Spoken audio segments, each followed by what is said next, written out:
I really think it started with the fire.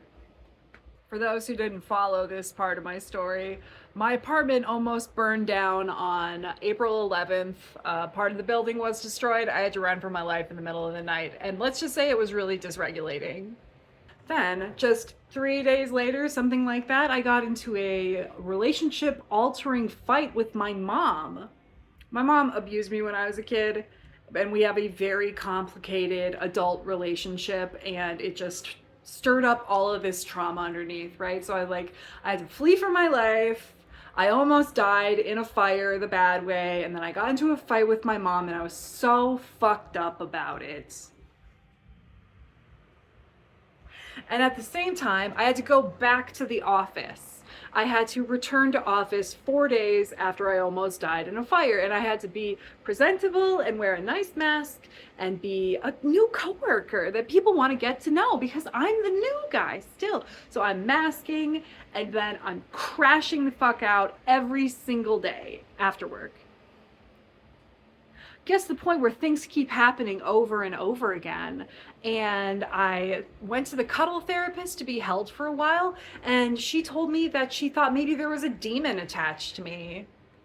So I'm doing witchcraft and I'm trying to keep this demon away, and things keep happening. Oh my god, like my cat jumped off this high shelf up here, that one, and clawed me down the face, almost blinded me. My phone bricked itself. Like I thought, you know what, I cannot catch a fucking break here. My windshield is cracked, my headlight went out, I had to spend like $1,000 on something, I don't know. But anyway, yeah, so it's like every single day I'm crashing out so fucking hard. And I felt like I haven't been able to get it together since the fire, right? And it had been over a month, and I had not had a grip on my life at any single moment since the fire started, basically. And I started my journal project again. Now, some of you may recall that this is how I got sober, is that I started journaling every single day. Then at the end of every 10 days, I would do a review of my journal, an analysis, like what themes am I dealing with? What do I need to do moving forward, right? And so I did that for 10 days with this can't get a grip, losing my mind every day feeling. And I described things like wanting to die, dangerous driving, like reckless driving, swerving around pedestrians, screaming, like fighting people, lots of things, along with a lot of things. And so I did my 10-day analysis of my journals, and I realized that I was having a medical emergency because something was wrong. Not only, I was I figured it was a medical emergency, right? Because I was having medication complications. So I had been on Ozempic and I didn't want to eat. And then I had been on, I'm on Concerta, which is my ADHD meds, and my doctor just increased them because I got new insurance, right? And then I really didn't want to eat, and I realized that in all 10 days that I was talking, that I was in the journal, I talked about feeling weak every single day. And I'm losing my mind and I'm spiraling. So I'm like, oh my God, I think that I am maybe malnourished or something after months of doing this Ozempic shit. And especially now with the methylphenidate increased, I haven't been eating at all. I can't force myself to eat. I would make a peanut butter sandwich at the beginning of the day and then I would throw it away. I'd make it for 9 a.m. when I start work, and then I'd throw it away at 5 p.m. because I couldn't eat it. I couldn't force myself to eat it even. Right, so Tuesday night, after I had Tuesday, what was that, May 20th, something like that. So I'm up late, I'm doing my journal analysis, and I realize that I'm having a medical emergency. And I put my journals in the ChatGPT just to make sure that I was right, because another thing that I was having difficult with was parsing what was real and what wasn't. I didn't trust my judgment about what I was feeling or what I was thinking because I couldn't tell what was real or not. And so I did something that I haven't done since 2008. I took myself to the emergency room. I called out for the rest of the week at work. They were concerned. I've had to come up with some paperwork to prove why I was gone. But anyway, so I go to the emergency room, right? And because I'm thinking, what if there's something wrong with my body and that's causing me to feel this way? And and also I need to speak to a psychiatrist probably, right? So I went into the ER and they kept me for 7 hours. And even though that was May 22nd, I still kind of have this bruise on my arm from where the lady fucked up my IV. I don't know if you can see that, but anyway. So in the ER, and they did blood tests. They confirmed I'm not on drugs, except the ones that I told them I am because I'm prescribed them, and weed. And they like took my blood levels, and I'm not malnourished. Nothing is like giving off obvious red flags. So like this is an internal problem. And so I left. They let me go, which was crazy because, I've been psychiatrically hospitalized a half a dozen times in my life. And there is a certain point when you go in for mental health problems where you relinquish control of your freedom. They don't have to let you go. You have to convince them to let you go. And in this case, I wanted to die, but like in a more abstract way. I was sure to mention there was no plan. Like, it's just more like, I'm so miserable that I don't want to be here. And so anyway, so I went home and I followed up with my doctor the next day, my therapist the next day, and I told them that I had gone, or excuse me, no, that was the day before. Anyway, the next day I'm at home, right? And I had talked to my therapist and they were like, yeah, you should go to the hospital. So I went to the hospital, I came home, I slept, and then the next day I had the day off of work, obviously, so I was just playing around. I talked to the ChatGPT, and I'm not sorry, it's a great tool if you're clever enough to figure out how to use it in a way that benefits your life. So anyway, I'm just fucking around with the ChatGPT, and I'm like, you know what? I have 24 years worth of journals in a Google Doc, or in multiple Google Docs, it's way too long. I was like, I have 24 years of journals. In like an easily processable format, and I fed 24 years of journals to the ChatGPT since 2001. Since I was 13 years old, I fed all my journals to the ChatGPT, and I was asking it all kinds of questions. I was like, hey, okay, so what did this relationship mean, like thematically in my life? Who have been my major intellectual influences through the years? And then I had seen someone do this on Twitter. And so I asked it, I was like, hey, what's my biggest blind spot?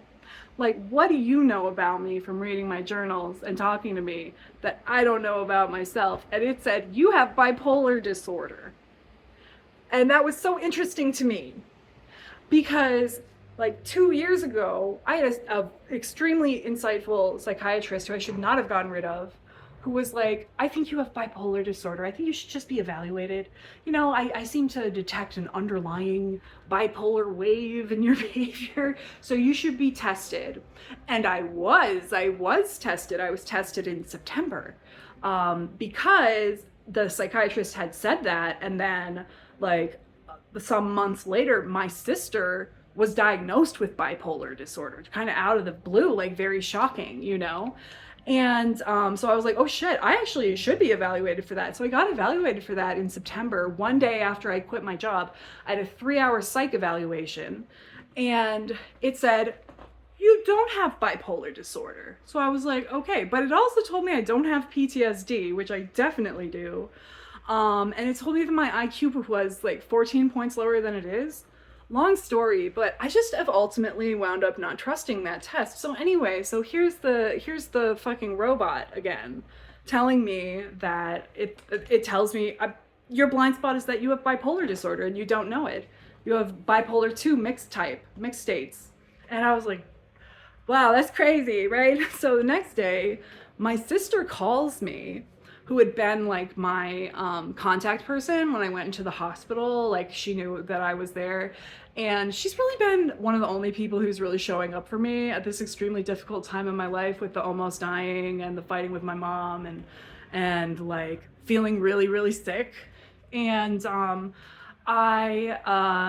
she called me like the next day and was like, listen, I think you have bipolar disorder. I didn't tell her about the ChatGPT at all.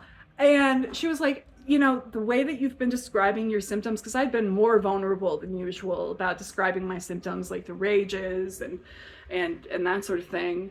And she was like, you know, I wasn't sure at first, but like something about the way that you were describing the rages, it reminds me of when I was first diagnosed.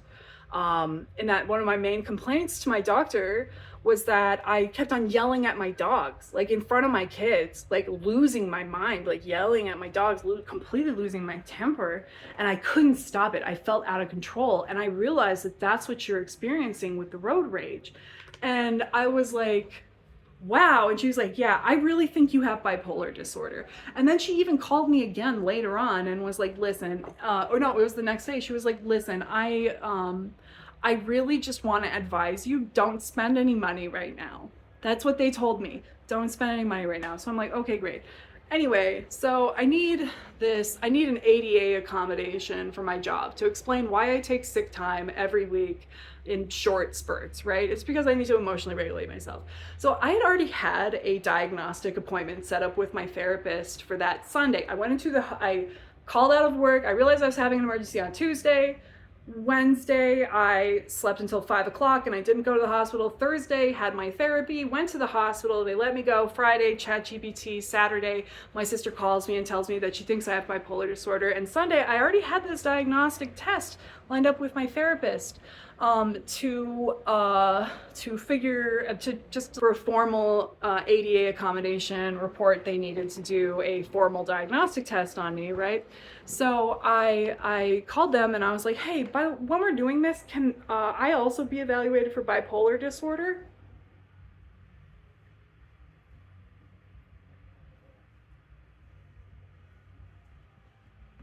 I have been under medical supervision for my mental illness for 20 years.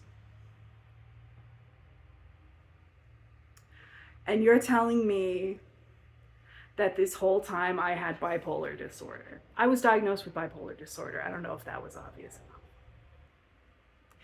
And partially, part of the reason why it was so easy to diagnose me this time is because I had just diaried through a manic episode. I was having a manic episode.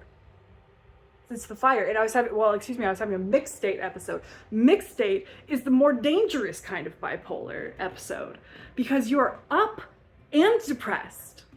This is when people kill themselves, right? And so, yeah, I received my bipolar diagnosis about 2 weeks ago. I have a follow-up with a psychiatrist on Monday. It's Friday night. And it's been really difficult and depressing to learn about bipolar disorder because it's like the big daddy of mood disorders. I learned that with bipolar disorder, 1 in 5 people with bipolar disorder commits suicide. That's not attempt suicide. That's actually does it, like dies from it, dies from committing suicide, from killing themselves. 1 in 5, that's 20%.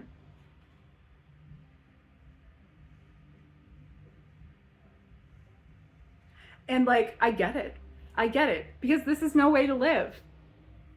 And I feel like the more I learn, the more I feel like things are just falling into place. And I am having this experience, this like Truman Show kind of experience where I'm realizing that I have always been crazier than my diagnoses were letting on, which I knew in my heart. I always knew that complex PTSD and ADHD did not adequately explain my symptoms, but I didn't, anyway, so I've been like having one of the most serious mood disorders in the world my whole adult life, at least, if not in childhood. And I have never gotten help for it. I have never been aware of it. When my psychiatrist suggested that I might have bipolar disorder, I did the thing that I did when he suggested that I might have ADHD, which is that I didn't look it up at all. I didn't study it because I consider myself a smooth talker and I don't want to convince myself of something and then convince somebody else of it. So I got this diagnosis in a state where I'm completely ignorant of what bipolar disorder is, what it looks like, how it might be manifesting in my life. And I'm just kind of slowly catching on now to how that works. And it's very, very bad to have bipolar disorder. And I know that a lot of people have reached out to me and said medication changed my life, treatment changed my life. But understand that I just turned 38 years old. Here's my mortality chart. It's my memento mori chart. I'm on the first week of 38. I'm 38 years old.